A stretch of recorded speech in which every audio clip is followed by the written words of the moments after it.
Hi, I'm Kate, and today I'm going to show you how to make leather elbow patches, which can be a really fun embellishment for knitted garments, which is what I use them for, or even for sewn objects. So I have a template available on my website, that's tottoppers.com, and this template shows you 3 different sizes of patches that you can make. There's an infant and toddler size, a child, teen, and adult woman size, and an adult male size. So you can do these for any size or any project. You can download the template, and most of the instructions are also written there, so you don't even really need to watch this video because it's so easy. And all you need is a leather punch or an awl, and these look like really fancy things, but they're not. You can get these at craft stores, and they're really inexpensive, especially the awl. And if you're going to just be making one set of patches or a couple, then this is really all you need, although the punch does make it easier. Of course, you're going to need some leather to make your patches with. I got my leather at an actual leather store who sells scraps, and I don't live in a really exciting place with a lot of stores, so it might be worth looking around to see if you can find a leather store like that. Another place you can find this kind of leather is at a craft store. A lot of craft stores have a leather section, so you can look for it there. There may not be as many color varieties available, but it'll definitely do, and it'll look really cute once you make these patches. You can also ask the Boy Scouts of your area if they know of any leather supply store, because a lot of times they do projects that require leather, so they actually are well aware of that. So there's lots of ways you can get your leather. And when getting your leather, you also need to get your leather cording, which you'll use to attach your patch onto your finished project. So you'll make sure to get that too. Once you've done all of that, you'll have just a couple other household things. You need a pair of scissors, and you're going to need a needle that will work to sew your patch onto your garment. Okay, the first thing you want to do is cut out your appropriate patch. So I'm going to be using the infant toddler size here as an example. So just going to cut that out. And I'm not really going to do a great job because I've already cut out my piece of leather here to show you. So really easy, you just cut out that. Then the next slightly more tricky part is when you put it on your leather, you actually do not want to use pins to attach this, because once you poke a hole in leather, it will show, and you don't really want that to be in the wrong place on your elbow patch. So if you do want to use a pin, make sure that you poke it through one of the holes that are shown on the template, which you're going to be later using those holes to attach the patch to the garment. I don't bother pinning it, I just kind of hold it down, and I don't find it very difficult at all to hold down the patch while I'm cutting it out on the leather. Although the larger sizes, this might be more of an issue.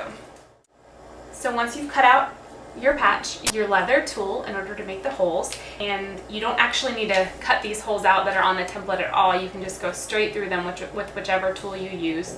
The easier tool here is the punch, and I think this was like $8 at a craft store, so it's really not very expensive.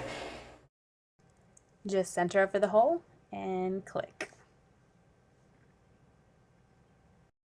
And as I'm going all the way around, you know, again, I'm not pinning this, I don't have this pinned down, I'm just kind of holding to make sure. And it's just like if you're cutting multiple pieces of paper, you know, they will slide a little bit, so you just want to check after each hole that your paper is still in the right place, so you're going to have your holes appropriately spaced.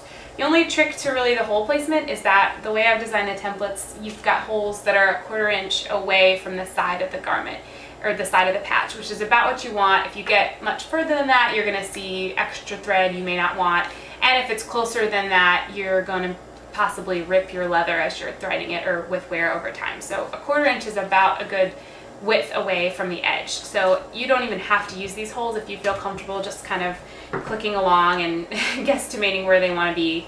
That's fine too.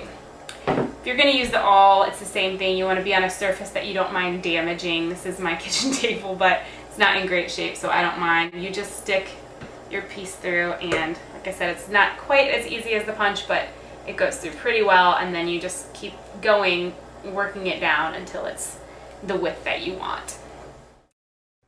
And here's just a close-up of using the awl. Again, just working it down in there physically. No real science to it. So that's how you make your holes. Once you've got all your holes in, you're ready to attach your patch onto your garment. So all you need to do is cut off your thread now. A good guideline for the thread is about 30 inches for the infant size, 45 inches for the larger size, and then the largest size I have, 60 inches, will be more than enough thread to attach that all the way around your garment. And you can just use a yarn needle and thread in order to get these through. If your holes are big enough, you're not going to have a problem getting that yarn needle through. It goes right through.